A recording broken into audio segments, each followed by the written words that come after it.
Welcome to everyone watching at home and to our inspiring honorees. We are gathered here for a vital conversation about the role of the humanities in public life.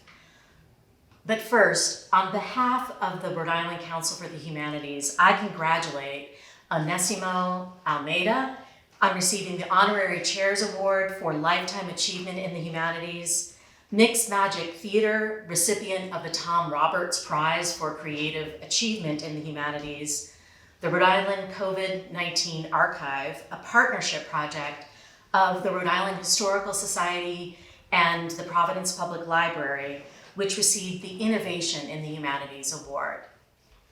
And Becky Davis, this year's recipient of the Public Humanities Scholar Award. We are excited to recognize your outstanding work and the impact that it has on the cultural lives of Rhode Islanders. As humanities thought leaders, you bring diverse expertise and experience to this conversation, and I'm grateful to be here with you today. So, a note about where we are. We are at the dazzling Wedding Cake House on the west side of Providence. This historic home was built in 1867 and is an impressive example of the Victorian Italianate style. The building has been restored under the direction of the Dirt Palace, a feminist art collective, which has not only saved this storied building, but has made the property accessible as a bed and breakfast, as an artist residency space, and an ever-changing gallery. Now, it's my honor to introduce the moderator of our discussion, Joe Wilson Jr., a scholar, an actor, an activist, and a true friend of the Humanities Council. Joe is a resident actor at Trinity Repertory Company, the founder and producer of America 2, and assistant professor and artist in residence at Wheaton College. He's also the 2019 recipient of the Humanities Council's Public Humanities Scholar Award. Thank you, Joe. Thank you. So good to be here. Thank you. Oh, thank y'all. Stop it. Stop it. How's everybody doing? Y'all doing okay? Yeah. Well, thank you so much for being here, and welcome to all of you who are watching. It is so great to be engaged in this conversation with you today. Before we get to the nitty-gritty, once again, let everyone know who you folks are. Onésimo Almeida, who for over 4 decades of service as an educator, scholar, and civic leader has promoted understanding and appreciation of Portuguese culture and heritage. Thank you so much for being here. And congratulations. Bernadet, Pitts-Wiley, who is the co-founder of Mixed Magic Theater, a Pawtucket-based theater company that brings diverse stories to the stage. Congratulations, Bernadet. Thank you. Also to your husband and to your son, Ricardo, and all the work that you all do. Congratulations. Thank you. Well deserved. We have Becky Bender, who is the curator and archivist of moving image and audio collections at the Rhode Island Historical Society, who is in partnership with Kate Wells, who is an archivist, librarian, and curator of Rhode Island collections at the Providence Public Library. Again, congratulations. Thank you for your work in documenting the stories of COVID. Thank you so much. And finally, last but not least, we have Becky Davis, who is a fabulous schmata, I have to say, is an artist and scholar whose work engages with issues of memory, commemoration, memorialization, and race. Thank you so much, and congratulations.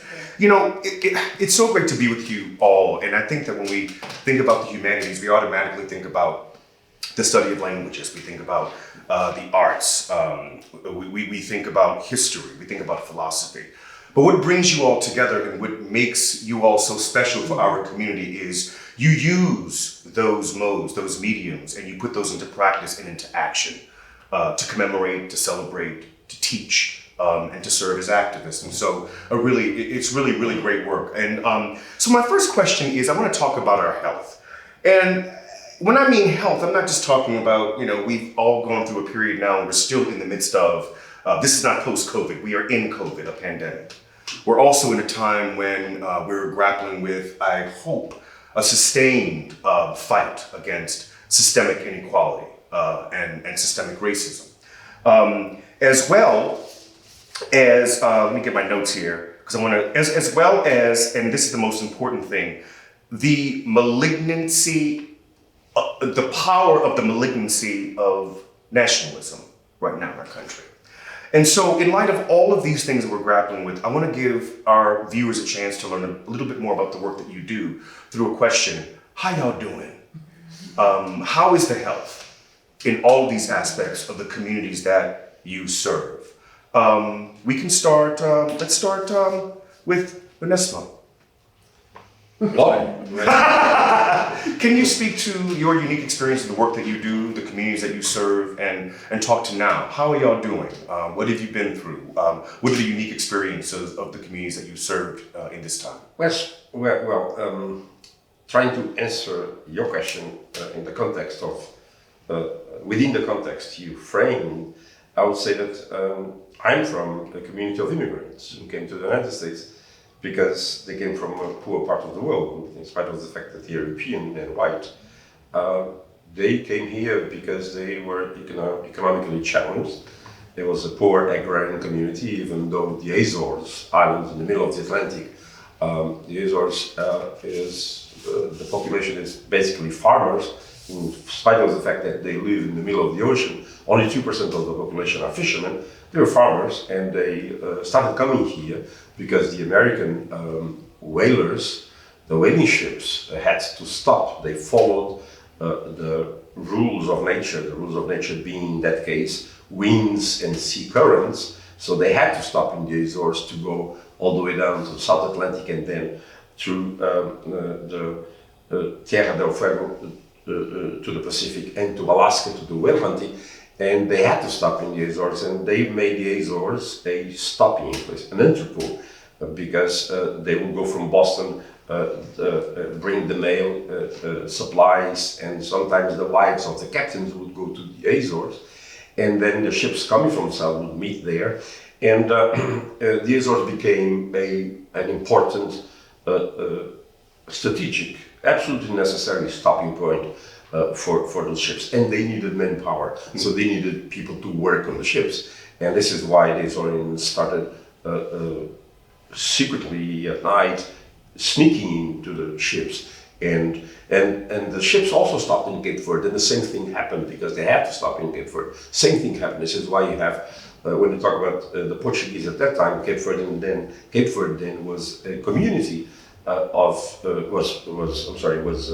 an archipelago, part of Portugal. Portugal was a colonial power, and Cape Verde was already African, so it was Cape Verde was uninhabited when the Portuguese arrived there in the 1400s, and it's a mixed population. So these two groups of people, when they arrived here, because they did not have a tradition of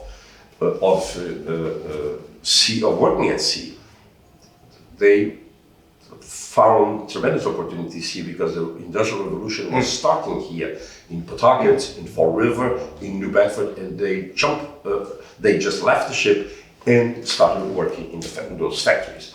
So they settled in communities, and they started in the late 1700s, and the communities that they started are still the communities where the Portuguese are today, because from then on, the Portuguese and Cape Verdeans arrived and went to those communities, and they kept expanding. Of course, they moved into the outskirts, but basically Fall River, Pawtucket, New Bedford, Gloucester up in Massachusetts, they were the centers, and they still are of these communities. So yes, a big portion of my work has been not just this, but studying this as part of a broader group of people, the Portuguese group, not from a nationalistic point of view, but because the Portuguese have gone everywhere in the 1400s and 1500s, all over the world they've established communities, and they still today, because of the language, they're still connected. Brazil, Angola, Mozambique, etc. So it's a worldwide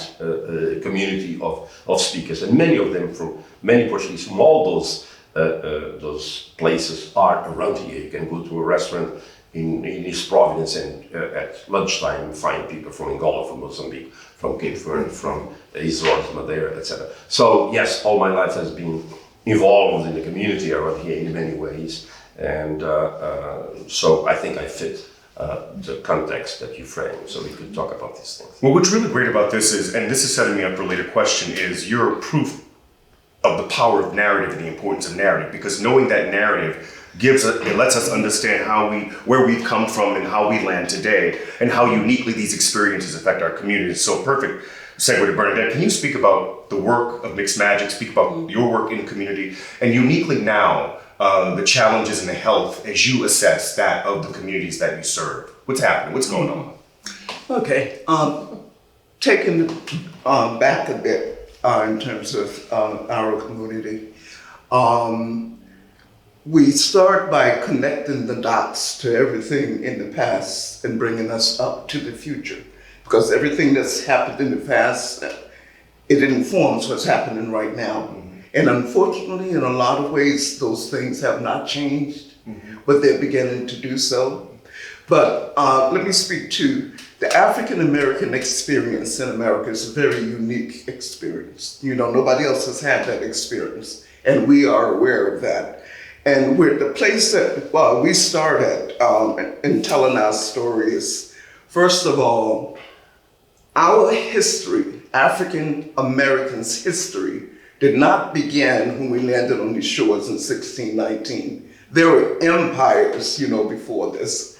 Ricardo and I have actually been to Africa and visited, some of these places. So we first, by starting, saying, we did not begin here. But our unique story in terms of what's happened in America and building America, it has proven to be, African Americans are a resilient people.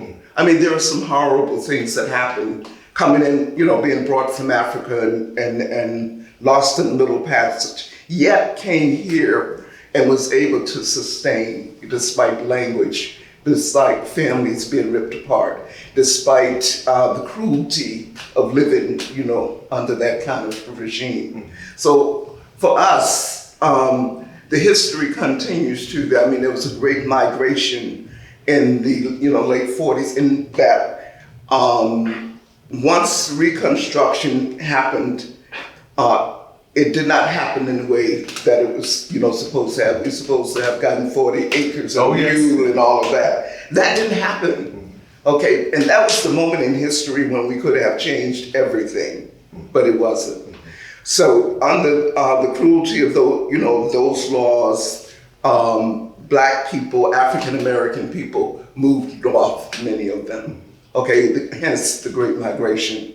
And the Great Migration gave Black people another opportunity, in Detroit. The cars, all over the United States, people went. But the cruelty didn't stop. But we didn't stop either. And today, what's happening today began with the African American experience back, the civil rights. We were demanding that this country live up to what it say it was. And hence that is continuing, to happen. And we inform that at Mixed Magic by, just the plays that we do, the music that we do, and we are inclusive. We tell the whole story, but the focus is on the African American experience, okay? But we want people to know, in order, the things that we do, the music, the theater, the poetry, all of that. We keep up with what's happening in terms of like Juneteenth or Black History Month. Although we would tell you immediately, if you call us for Black History Month once, that's one time. We got one time. A year, 12 months a year. Okay. So anyway, the things that we do to inform people, and we are just amazed, although we shouldn't be, about the lack of understanding and the lack of knowing history of this country, just people in general. And I think that's where a lot of the problem is, that people don't realize what has happened in this country. When Obama was elected, oh my God, and I digress a moment, but every Black person who knew anything about civil rights were waiting for the other shoe to drop. What are they going to do? Because they're not going to let a Black man be elected. We're post-racial, baby. We're post-racial. That's where I was going. we are not post-racial, but it did open up the conversation wider, in terms of, okay, this is what we got to do to get from where we are now in terms of race relations to where we should be. And where we should be is that everybody at this juncture, this is the 21st century, everybody should be able to have life, liberty, freedoms, all of that. That should not be something that's denied to anyone right now. So the work that we do to inform and include people. I'm going to say this week, again, we are fascinated and we have learned in some of the conversations that we have after this, the projects that we do, whether it be a Black History Month or just a play, or we've done something around race relations, that there are a lot of white people who don't understand or didn't understand why we are always talking about race. Well, we can't stop talking about race, because for us to stop talking about race, we're going to die.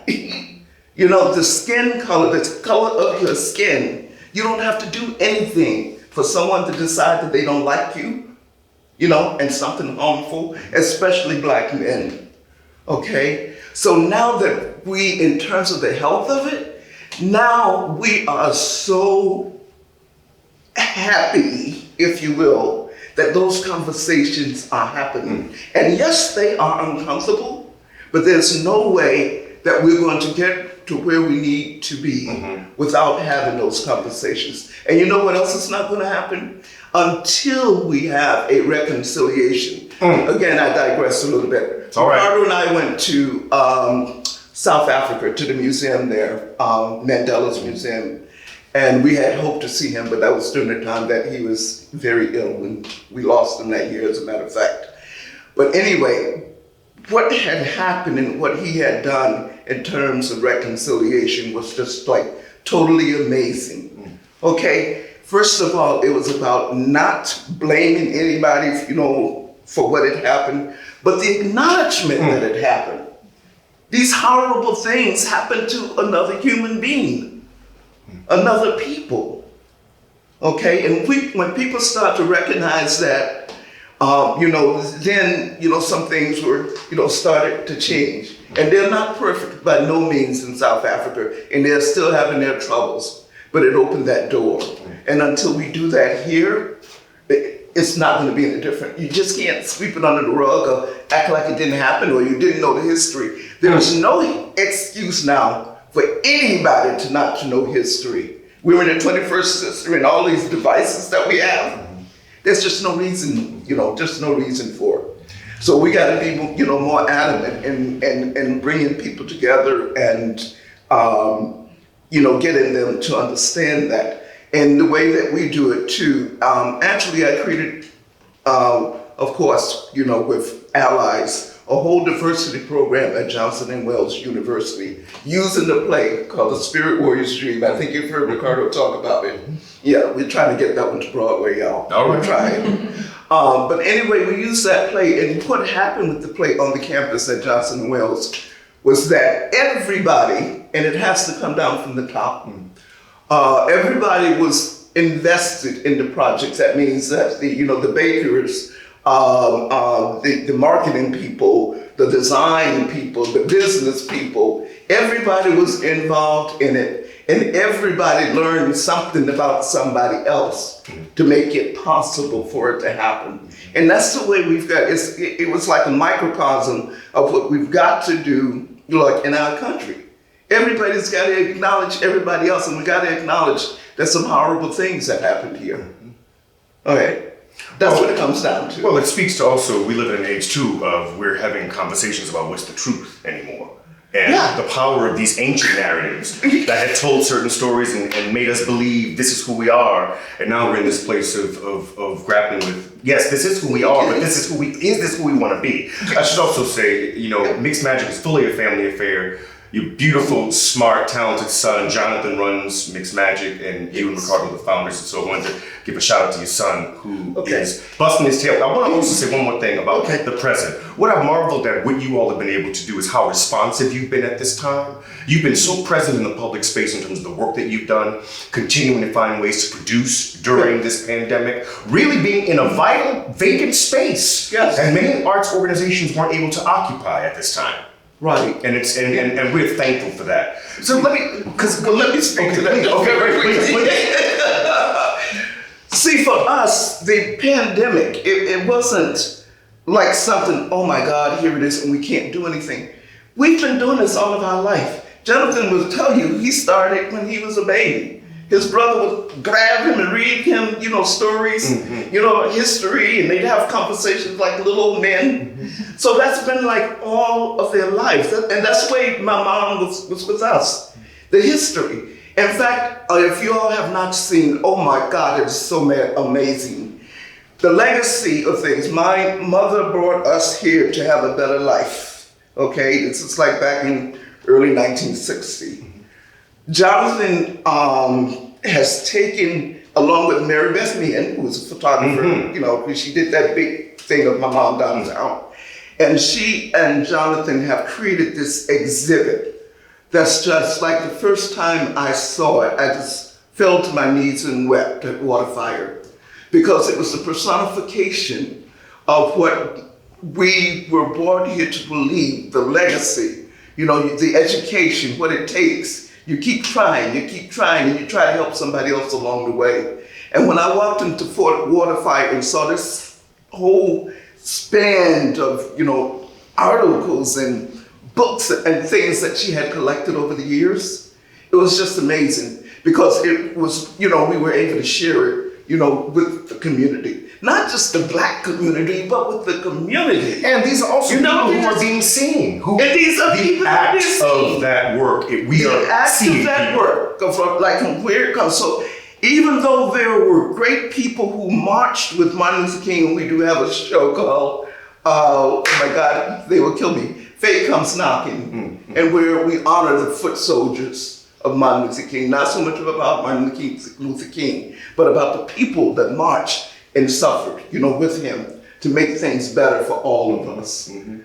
So we love, this is our passion. You also bring up a point of who we choose to uplift. Yes. And who we lionize and who we create, who we put in those places of the iconic figures, But there are also many people, a lot of those foot soldiers who, before the first, there was probably a first. Oh God. Whose story that hasn't been told. Absolutely. Thank you so much, Bernadet. Thank you. Oh, we got some power up in here. And I'm sweating in this old house. So forgive me, okay? I have a wet brow. I'm from New Orleans, we sweat. So this is a perfect segue, speaking of going to Becca and Kate about your work. And I want you to speak a little bit about your work as individuals, as collaborators, and specifically about because your work, and then answering, going back to the original question as well, what is about now, and what is unique about this time that's influenced, because your project is born out of one of these crises. And so speak to your work individually, your work as collaborators, and what are you seeing through the COVID archive? What's happening? How are people doing? What's Do you want to start? Sure. I mean, I think, when we started the COVID archive, which was within a couple weeks of when kind of lockdown started, I don't think we necessarily knew exactly what it was going to be. We knew that we wanted to start gathering stories, and that we wanted people to be able to document the experience of the pandemic in their own voices, right? I mean, we both come from places that have been collecting. I mean, the Rhode Island Historical Society, where I work, we're about to have our 200th anniversary. We've been collecting history for 200 years. But of course, the question is, whose history are we collecting, right? Who made the decisions about what came into our building? Who, quite truthfully, knocked on our door and said, you know what, my stuff is really important. I think it should be in the Rhode Island Historical Society, as opposed to who didn't feel that that was a place for them and even know that that was a place where their history could live, right? So it's the same challenge away with the theater. Right. So I think for us, what we wanted to do okay, so there is no question we are living through the most, this incredibly historic moment. And we wanted to find a way that everybody could tell their story, they could tell it in their own voice. It's intentionally, crowdsourced, right? The idea is just like, what do you want to tell us about your experience? And I think that, kind of speaking to the health question, one thing that was interesting was the site, the COVID Archive, which lives online, was not just a place for people. I think there was an act of, healing, or at least an act of processing in the process of putting something into the archive. But I think also by creating the site in a way that everybody could be viewing it while it was sort of being built was also a way of trying to kind of address the health of all of us as a community, right? So it's not just like, okay, I took this photograph of an empty street in downtown Providence, and look, other people took that same photograph, right? We're all kind of having this collective experience, and we're having it from our own perspectives, and we wanted to make sure that we had, all of these different views coming in. But I think it also kind of collectively came together to maybe tell a story that makes us feel like, okay, we are going through this together. Yeah, I think because this project was born of this unique moment where both our institutions sent us home, right? I think that there's part of the excitement of the opportunity that COVID provided is that moment to pause, right? And while it was scary and really nerve-wracking and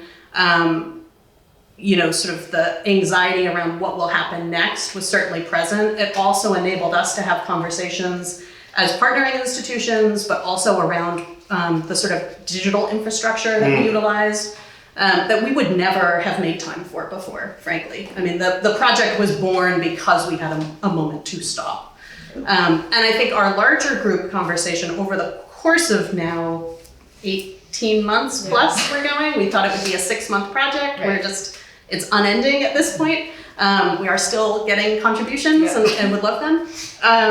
But I think our project team as a group really saw over the 18 months opportunities to respond to how different communities within Rhode Island were interacting with COVID, what that experience was like for small towns, big cities, people of different ages, people of different backgrounds, and opportunities for us organizationally to reach out and create outreach that we maybe never would have done before.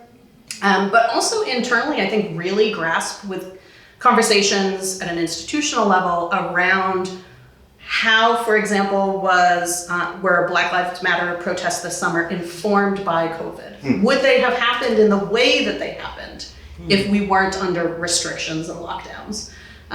Would conversations about would we have seen what we saw and we saw it over and over again on TV? If we were home, in the theater doing work or at a job, would we have? Would people have had time to participate in a broad-based way? Would conversations about fair wages and minimum wage be happening if we didn't have the economic fallout from COVID? Would conversations around who essential workers are be happening at a broad-based level? And so I think our team grappled with, are those COVID stories? And we ultimately decided they were, because it's part of this general overarching COVID experience. And it's not up to us anyway to decide, right? Is ultimately the point of our project, which is to say, if somebody feels that their experience is a COVID story, then it's a COVID story. And so I think when you ask where are you all at now, it's well, we're still going. We'll keep going as long as it's needed. And we are starting to see, I think, a shift in people, instead of just documenting what's happening, there's a lot more reflective pieces around what the experience has been like. And I think reflection comes with time, with space, and so we'll probably keep saying that. Thank you. Thank you. Becky, as a fellow performer, I kind of know some probably what you're going to say in your answer. But speak a little bit about your work and speak a little bit about how your work has changed and informed by now. What have you observed? What's happening out there? Yeah, so I feel with my work, I have so much kinship with what you were saying, Bernadet, in terms of how the past, present, and future are all intertwined. And inspired by Toni Morrison, I like to use the metaphor of water or of a river, how it's simultaneously shaping the bed that it runs through and runs from the past to the future, like seamlessly without stopping. And I feel similarly about my practice and how I try to move through the world. I understand that the past creates the context for the present, and also the motivation for how we move into the future. So with my work, I try to create personal connections to the past and show how these broader historical narratives of America, of African American life, have been reflected, or how they've impacted my personal experiences, as well as the experiences and the lives of my family members and my ancestors. And I feel like by doing that, I mean, it's one thing to read a historical narrative in a history book, right? But when you hear about a story, like you hear about that same narrative filtered through someone's personal experience, it just hits different. And so with my work, I try to create pathways for people to empathize, to understand, to be educated about things that they may not know about. And so in terms of where we're at right now and what I'm observing, the communities that I exist in are comprised mostly of artists and, as an educator, students. I see a lot of isolation. I see a lot of introspection from the past 18 plus months. And I feel that people are ready, they're hungry for ways to express themselves, to come together. And so that's how my work has changed, trying to create spaces for people to come together and to share their experiences with one another. And also to create that same kind of space and care with myself, turn that inward, and to share my experience as well. This is a perfect lead into my next question. That's really to discuss narrative, because narrative is a powerful thing. Nations have been built upon narrative. We exist as we exist based upon powerful narrative that goes back to melodrama, but even in terms of who we memorialize, how and what we commemorate. And I think that we've all as a collective been in this place of trying to deconstruct a level of mythology around who we are, and hopefully getting us to a place of who we want to be. So I want all of you, and this is a conversation, so no more going down this list. Let's just jump in. But I want to talk about, talking about narrative, and what have you found has been the thing what needs to be unraveled in the narratives that create conditions within the communities you work that are unfavorable to folk.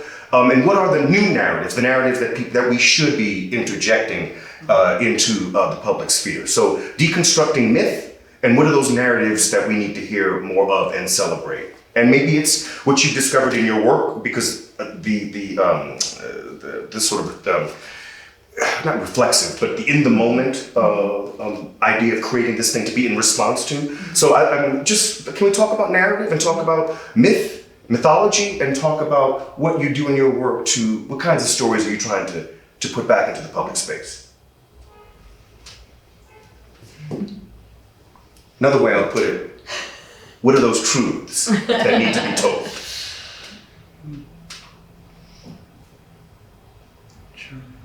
The myth around the immigrant, the myth around slavery. I think Becca talked a little bit about the idea of the sort of myths around whose histories matter, and how much time has to pass before it becomes history, right? I think that's one of the things we've talked a lot about. Our project has sort of brought up, for at least for me, which is that history happens right now, right? Like this conversation in 5 minutes is history, and that who's telling that story is, we could all tell that story, and our version of it may alter. There may be things in common, and that for people looking in the future back to this moment, what does this conversation tell future folks? It's more robust the more voices you have in the mix, right? There is multiple truths to what that story can tell you, but you can only get at it when you have multiple voices telling the story. And so I think for the COVID Archive project, that idea of it being non-curated as curators, right? That's our job, usually is to curate what a collection is, and for us to throw that door wide open and say it's what anybody wants to contribute. Makes ultimately our goal was for the future, for people who look back on this moment to have lots of different experiences to tell that story. We talked a lot about, we looked at our collections for the 1918 flu and only found, for example, like public health records. We found data, but neither of our collections had people stories, right? Yeah. None of them had life. Yeah. And so I think that was a huge impetus for us, was that idea of deconstructing whose voices matter. Right. And I mean, as Becky said, obviously, to connect with history, when you put it into a life, into a person or people or community where where there's a way to connect with it, then is so, I mean, for Kate and I, in our sort of normal roles as these curator archivists, I mean, yes, sometimes I feel like we are trying to put the story out there, but we're also just taking care of the stuff, right? And making the stuff accessible to other people so that they can use it, whether it's the film archive that I have or, all the different types of materials that Kate looks after. So I think so much of breaking down those myths is also just sometimes making the material accessible to the new storytellers, right? And to make sure that the story is kind of continually being reevaluated and retold in light of what we're learning today, or what we did learn about something in the past, or there's so much history that is buried. It's buried either because in an archives like ours, it's buried either because nobody knows it's there, it's literally still in a box and nobody looked at, whatever all these reasons are. But I think, uncovering history is so much about, for us, is just about making that material available to new people, new storytellers, whether it's people in the theater, whether it's individual artists. I mean, at the Historical Society, we just did a project where we digitized a lot of old film from our collections, gave it to filmmakers and said, hey, make new films. Like, remix these, tell new stories with them, So I think that just that idea of making sure that the number of storytellers and the people who get to tell their stories is continually growing and is as wide an array of voices as possible. And not being afraid of what those voices have to say. Absolutely. And what they say about us. Yes. Right? Yes. This actually, I want to keep going on this idea about what we choose to memorialize and how we commemorate. What are the mistakes that we've made in terms of how we as a country have approached that? I mean, I know it's one way that we've spoken about that is just by not providing space for different voices to be heard. But are there other, could you speak to the dangers of how we memorialize or how we commemorate, or the power of memorialization and commemoration when used for good? Yeah, I feel like we have this practice of not only commemorating a certain type of a person of a particular sex, of a particular race, of a particular economic status, right? And not only do we center their stories, but we tend to ignore all of the uncomfortable parts of those people that don't fit the narrative, that, this pristine narrative that we construct around them. So I think, in addition, and that's what's so great about this archive, it's the fact that you're giving the power back to the people to tell their own stories, and sort of decentering these education systems where we center, the, for lack of a better word, the amateur. We've in the past, we've been able to, believe anything as long as the right person is telling it to us, right? So I think it's important for us to recognize those practices and point to them and call them out when we see them, and to make space for for people outside of those systems to also share their stories and for us to believe them and to value their narratives, to value what they have to say. And going along with what Bernadet said earlier, is taking responsibility for, some of the narratives that we can tell, they don't paint a picture of us always being at our best. No. And it's taking responsibility for that. Yep. A silver lining of COVID, if you will, was the fact that we all had to slow down. Okay? And slowing down, we got to see, talking about a true story, we got to see George Floyd murdered, before our eyes. Most of us would not have seen that story in the course of, how busy, we are and that sort of thing. But because we were able to see that, people from all over the world, people in this country stood up and say, oh no, this cannot be, this absolutely cannot be. And and the young people took to the streets. And that story, it continued the story, if you will, of the initial civil rights. I know I keep harking back to that, but that's a big hole in, the foundation of us as a nation. But young people took to the street. I mean, we were like falling out. We could not believe. I mean, white people were supporting black people in this. It's like, are you kidding me? We just saw this, So the story changed because the story that they had reported, the officials had reported, was that George Floyd had a medical incident. It was not a medical incident, and we all saw it. That's how dramatic, things can change if you see that story. And I don't know if you all are familiar with Ella's song by Bernice Jones, but it talks about, I'm paraphrasing, but our country wouldn't be right until the mother of a black child would see, the son of a white woman being put in jail for killing a black man. I probably kind of twisted it, but you know what I'm trying to say. And that's amazing because that son speaks to that. We would not have freedom till we see that equally happen. So for me, Bernice Reagan, all of those soldiers that came before, got the opportunity to say, oh my God, this happened. When I saw it happen in Ella's song, I just screamed, jumped, and carried on. And we were talking also, I'm going to swerve a little bit, about multiple voices.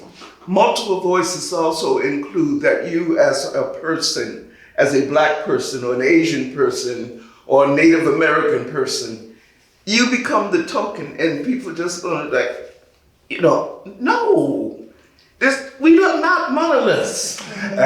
We are not monoliths. We do not all think the same. We do not all dress the same. That is such a myth, an insulting one in the 21st century. So those voices, it really is important. Who's telling the story? And I had to, again, because, COVID and all, I had the opportunity to watch something called Unsung, and where they talk to, artists, black artists primarily. And I remember watching one from different, not different strokes, what is a different world from where I come from. And then there was another one that I forget. But the performers in that was talking about how when they started off, the stories that they would be, told to act out was just like so insulting, very buffoonish and all of that. And, they would get, kind of checked if they made comments about, well, that's not something that we would do at a black college. That doesn't happen at a black college. So they got, flack for that. But they were telling the truth in that this is our story. This is the way we want it portrayed. So we gotta continue, to take charge of that, that piece of it, because there are more now, oh my goodness, you know, the landscape is changing in that there are more black directors, black producers, you know, so on and so forth. So the stories coming forward more. But back in the day, people tell any kind of story they wanted to about you. Well, you know, when the national narrative of who we are is born out of stuff like Birth of a Nation, which was a powerful narrative that and you're still applying it in 1990. That's exactly right. So this is another great way to lead to my next question. Is about, you speak about working with diasporas. Yes. But don't move yet to Yes. Oh, okay, great. Because, I would like to say something. We're talking about myths, narratives, stories, and collective narratives. This is a humanities forum, so pardon me if I bring back the Greeks. No apologies needed.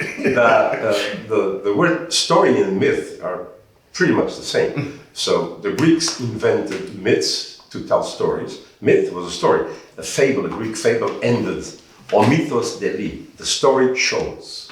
So there was a lesson to be drawn from the story.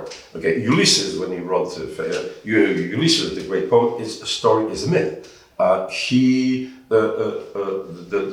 poem was written to tell a story, and historians who want to find out what the facts are try to say that, look, we want to dissociate what's myth and what's fact.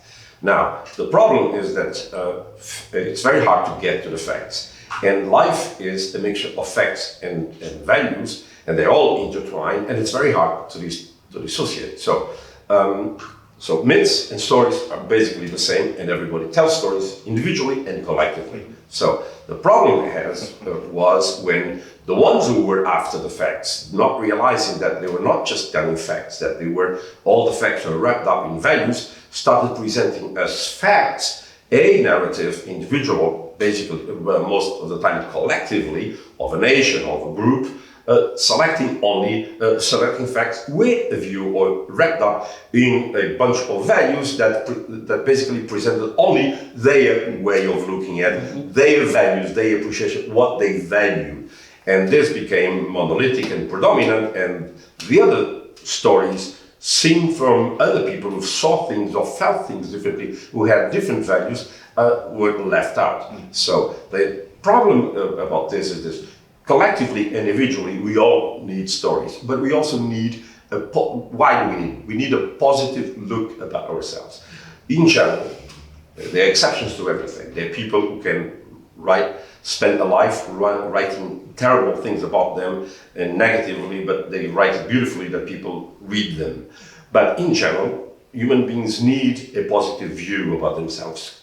Communities and collectivities, nations, need a positive view about themselves. So they select, everybody selects when they tell the narrative. They select the facts that fit the narrative that shows them in a positive light.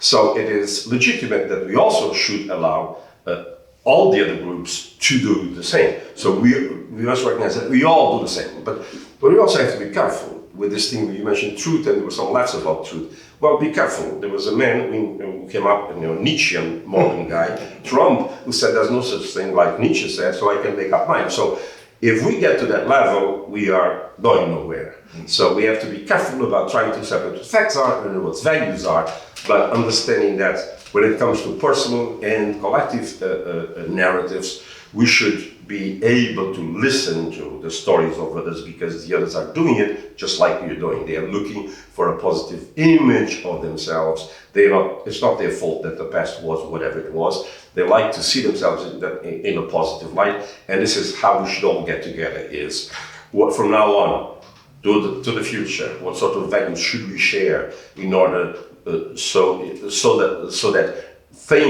terrible things that happened in the past don't happen again. So we should not just dwell on the past when we tell our stories. We should also aim at, from now on, what sort of things should we aim at, so we don't repeat the bad things of history. But again, collective story, multiple stories are important.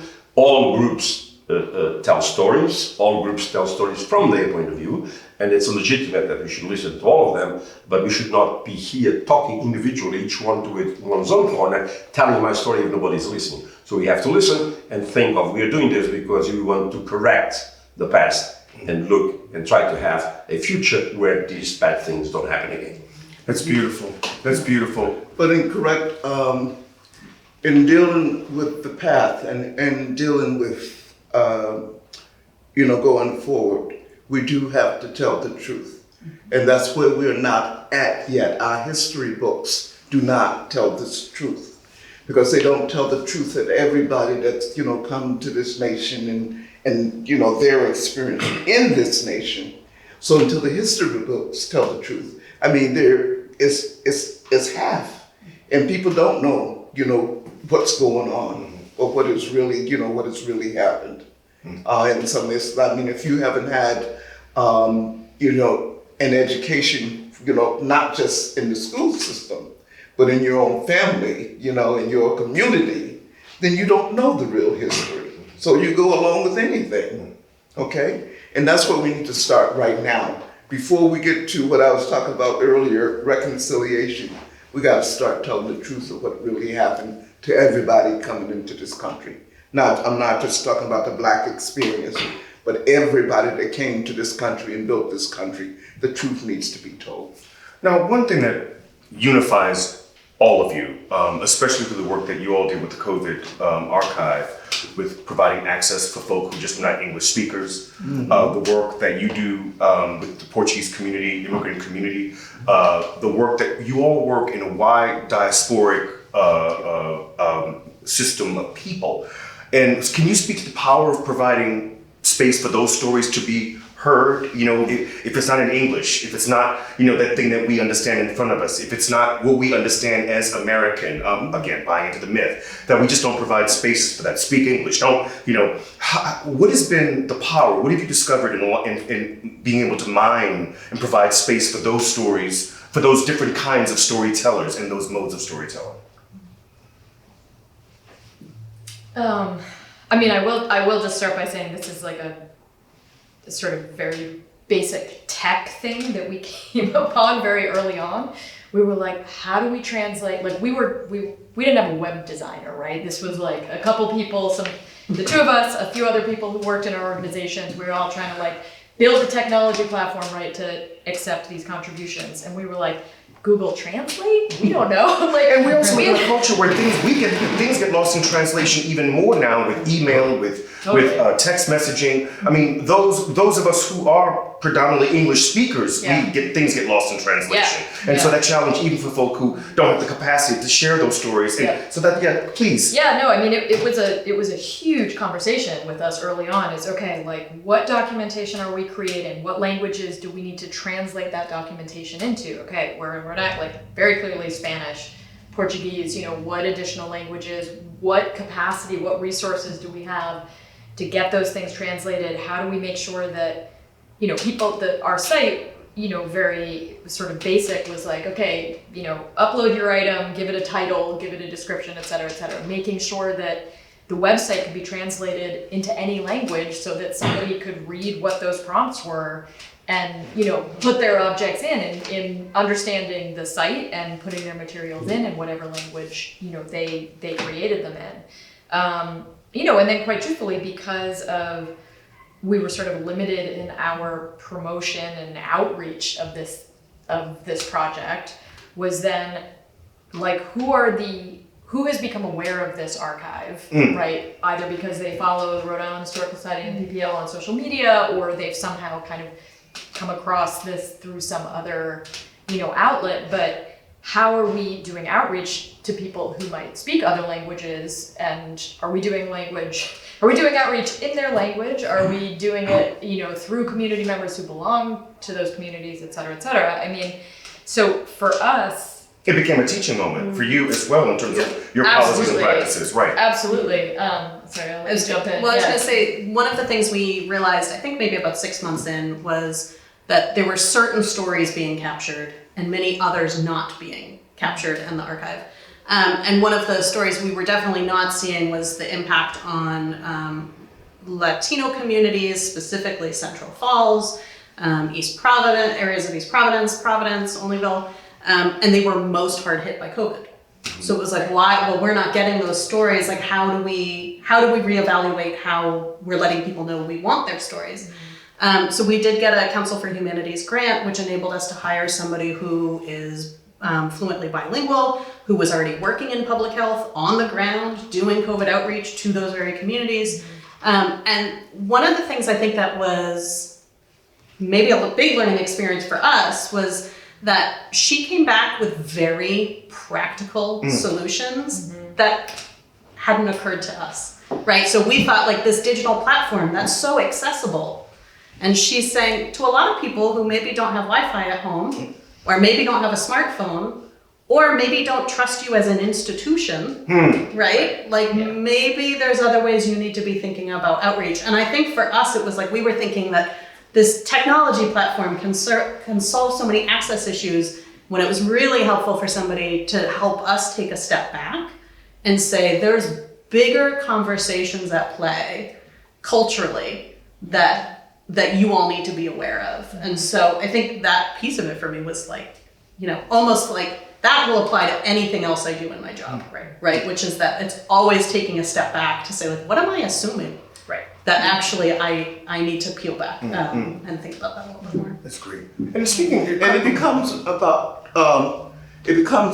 the fact that you acknowledged, that was an area that you weren't expert in, but you were willing to, go that extra mile, if you will, or make that connection. That's where it happens, with the human connection. You don't have to understand each other. Let me tell you a quick story. I can remember we lived in San Diego, and we had our first son, Ricardo, and there was a neighbor next door. She spoke German, and I spoke English, but we still was able to communicate across the fence, despite, whether it was pointing or, whatever. But if there's a real effort to make that connection, it can happen. And people respond to that because that's the acknowledgement. So, and I think, the other, big thing that we sort of tried to build into our process to kind of overcome all of this was knowing, like, what our limitations were and what community partners we could link up with early on and be like, okay, who's collecting within their own community? All we really wanted to be was like, we just want to be a repository. Yep. We'll build the infrastructure, we can do the long-term preservation, we can provide the access. Like, how do we set up a platform essentially so that we could go out to other people and sort of say, like, what are you gathering? Can you help, we're here to just sort of accept it. But that's also part of the work. Yeah. For institutions to be able to provide space for those voices to be heard without going into community with agenda. Yeah. Could I talk, because you mentioned earlier about, speaking about, from an African American point of view, the wide range of diasporic experiences of our people. And I think, especially in a time like now when we're focusing so much on anti-Blackness and grappling with white supremacy, would you all mind speaking a little bit to, I struggle a lot of times because my experience of growing up in New Orleans, my experience of being this complexion versus your complexion, my experience of maybe my hair's a little bit my experience of having the opportunity to go to college, my experience of going to a private high school. My parents were poor, but they had the chance because of their experiences to work and build and go back to school. So our experience is so different in the African American community, the African community, and especially here in Providence, which we have a large, both African and African American community. Can you speak to that and help people understand when you talk about, we're not a monolith, that within our community too, we're grappling with divergent stories, points of view, narratives, perspectives. Would you all mind speaking to that a little bit? I think that's something that should become an automatic way of engaging the community, that you acknowledge that it's not a monolith.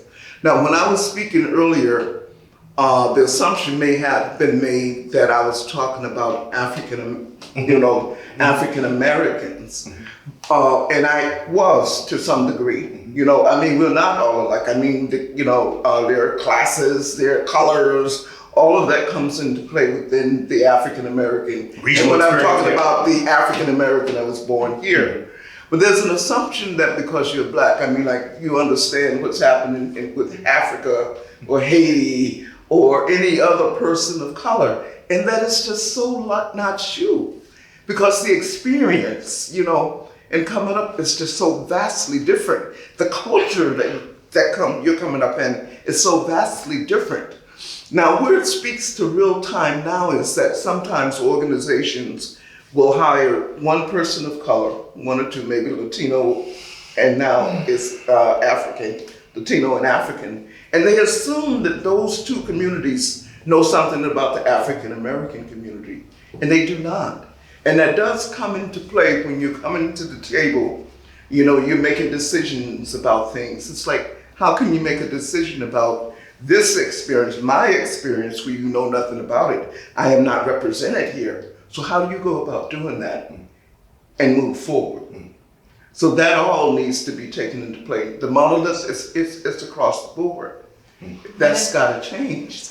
And it's so difficult, especially, you know, and I say foundations and organizations, when you're going for a grant or something, and you have, you know, that one person that's of color that have no idea who you are, what you do, where you come from, what your culture is, and there's an assumption that because they're of color, they understand your community.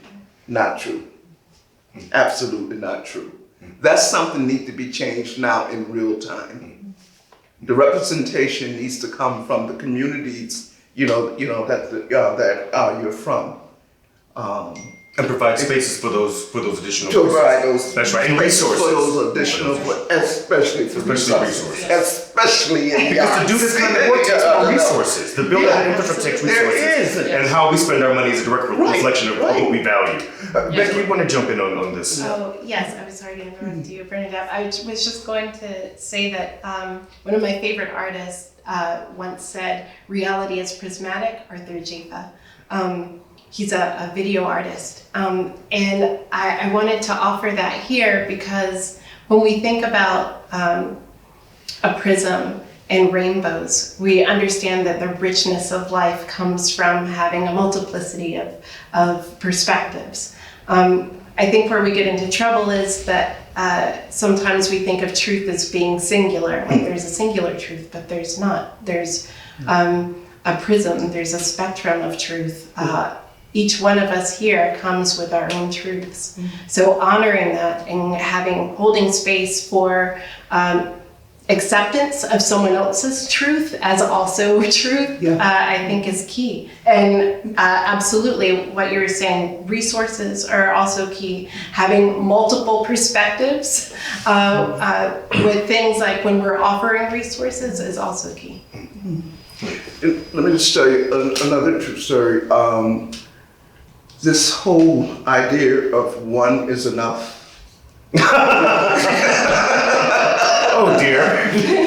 That has got to change if we're going to continue to garner,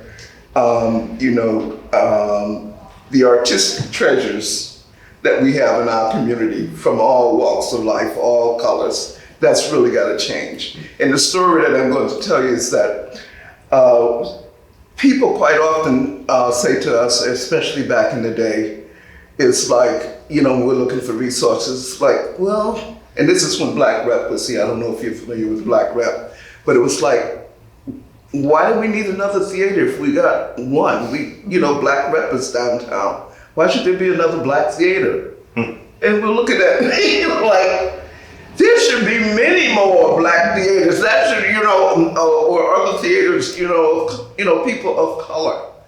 That is where the value is. That is where we begin to make inroads into this whole thing of community. There should not just be one thing that you're giving the resources to. And that's just got to change if we're going to go forward and reap the benefits thereof. I was going to go back to truth. There's this music group that was called Three Truths. There's three truths. Your truth, my truth, and the truth. And the issue is that we'll never get to the truth truth with capital, but we should look for it, because we miss a lot. We will be totally divided if we simply narrate our truths the way we want them. It is important that we have our point of view there, but I think that we should look at, because this is the only way to correct facts, to correct actions, is if we know exactly what happened and what went wrong. So we should not give up the idea of trying to find out what actually was. So we should be very careful over insistence on, oh, that's all multiple truths. When looking forward, we should, for us to get to move forward, we must look back, and when this is why it is important to try to get at what really happened. It is important, even though we will never be able to. That's a goal we must have. Otherwise, we're just going to be talking past each other. Could I quickly just wrap up to give us a chance to end? This has all been very positive, so I'm not saying. Yeah, I feel invigorated by this conversation. To give you a Let me chance just say, someone told me here, I was not writing emails, I was writing notes about your other question that I was I am an academic, I take notes. So I have to say this because this guy is so rude. I know, as a white male, I'm rude and all, yes, but I'm not writing emails. I'm so appreciating you. I have my notes. You want a picture of it? Evidence, we want the facts. What's the facts, sir? Yeah. So in ending, I just want to give us a chance to say, I like to think about my life right now as an artist, but more importantly as an educator, and reflecting back on the first question I asked, and going into this period now, almost 2 years ago. Actually, for me, my downward spiral happened about 6 years ago, if you know what I mean. But, once I got past my despair, I found a lot of opportunity. I found a lot to be grateful for this time. Yes. Whether that be through, I complained about Zoom, I complained about all the platforms for my university, I complained about the technology, I complained about it all. But what I've realized is that actually, that technology has been a really positive tool for me. It's really allowed me to have more access, it's allowed me to stay a little bit more organized. I've also witnessed the power of technology in terms of the kind of work that we're creating now, the variety of work that we're creating, but more importantly, who can have exposure to that work. And so for me, while COVID has been a time of great loss, I found hope and optimism. And so I'm asking y'all, what are you hopeful about now? What are you hopeful for now? What are these conditions, have these conditions uniquely created a moment of opportunity? I am hopeful that the time that COVID has given us to kind of sit back and reflect, because sometimes we didn't have any choice to do anything but I'm hoping that this whole focus on the injustices and what's the bad things happening in our world gave us a chance to kind of look out the window and see these things and say, oh my God, that could have been me. And so it's galvanized people, like from all over the world.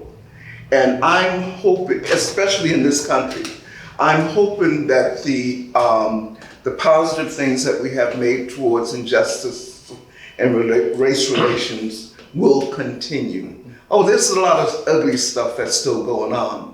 But the doors have been opened in a way that you can't say, I don't know anymore. So I hope that continues. I hope that the whole, the wage disparity, that we've experienced in this country, it's never made sense to me that we thought $7 an hour or $10 an hour was enough for someone to live and have, a comfortable life. We should all be able to have that in this country. I hope that door still stays open. So those two things for me. Okay, what else are we hopeful for? And I also want to add in here too is how much this time has forced me to change my pedagogy, change how I approach my work with my student, my own artistry. Yes. So I'm just going to throw it out. What are we hopeful for in light of where we've been and where we are? For me, I'm hopeful about creating space for care, thinking about our neighbors, thinking about one another, opening up pathways to understand that everyone has something that they're struggling with or that they may be dealing with, and to be mindful of that. Also, much like you were saying, it it galvanized people and gave people shared purpose. So many organizations and groups sprang up to fight anti-racism in their communities and school districts. And that gives me strength, it gives me hope, and also the hope that those are sustained, those efforts are sustained. I think personally, and also I think what I saw thematically through people's contributions to the archive, is that disruption can be a very energizing thing, right? And it can be really scary.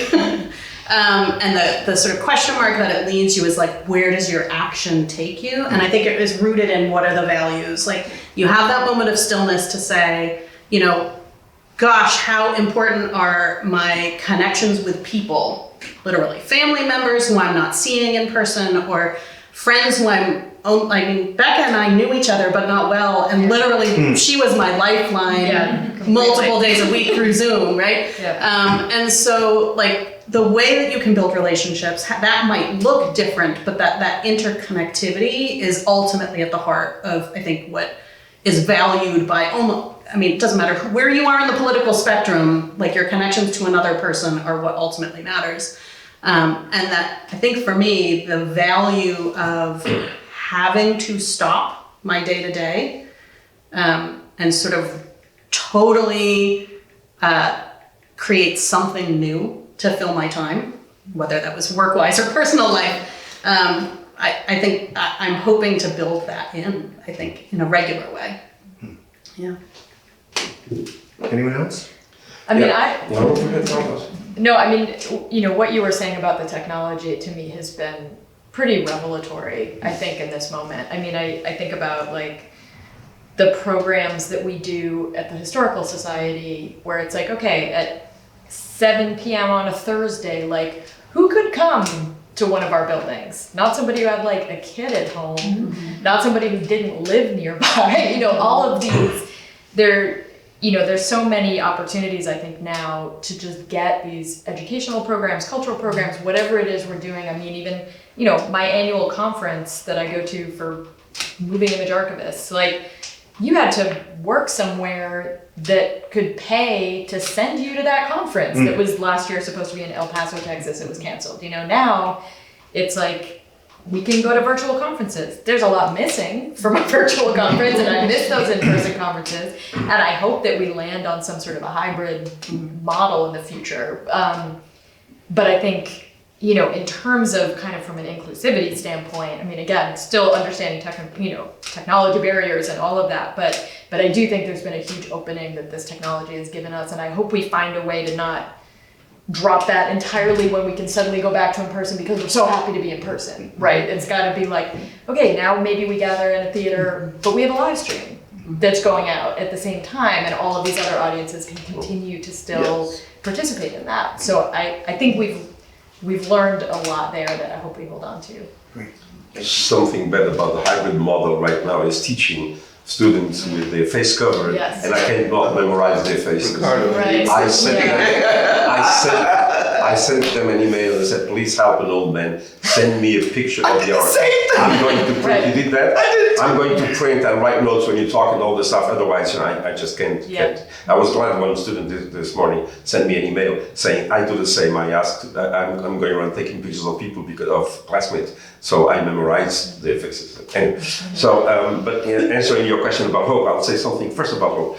Some time ago I was interviewed by a newspaper, and one thing they picked up a sentence that I said, it's totally unimportant, but they made a headline out of it, and the thing was this: without hope we are doomed. And why it is important? It's important that hope provides us a light ahead of us, and this light should be higher than we can reach. Okay, but should not be utopian. Some people like utopias, like in the 60s. We should have feet on the ground and see how far, what can we do and how far can we go.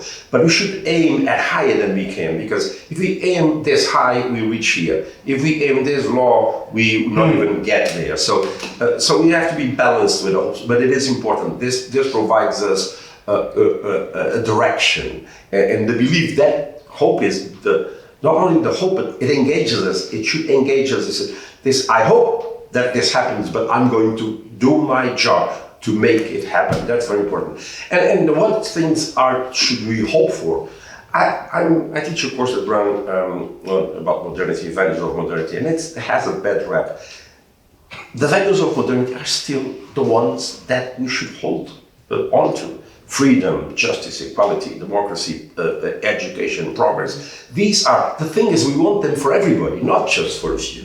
So we should hope that these values that are as whole as mankind, still galvanize us and make us move in their direction, and thinking that we should not be thinking in terms of just one group, but making sure that we sit down and find a way of making them available to everybody. So that's my hope. Absolutely. My colleagues in the humanities, I can't say how incredibly honored I was to be able to have this conversation with you. I love Providence, I love this community, and you are the epitome of why we all love it so much. And it's not just about hoping, but it's about doing. It's taking the humanities from a space as an intellectual exercise into practice. I live all. And there's some great restaurants on Hope too. Thank you all so much, and once again, congratulations, and thank you all so much for tuning in and being here with us. And we hope that we can celebrate with you in person next year. Thank you so much. Thank you.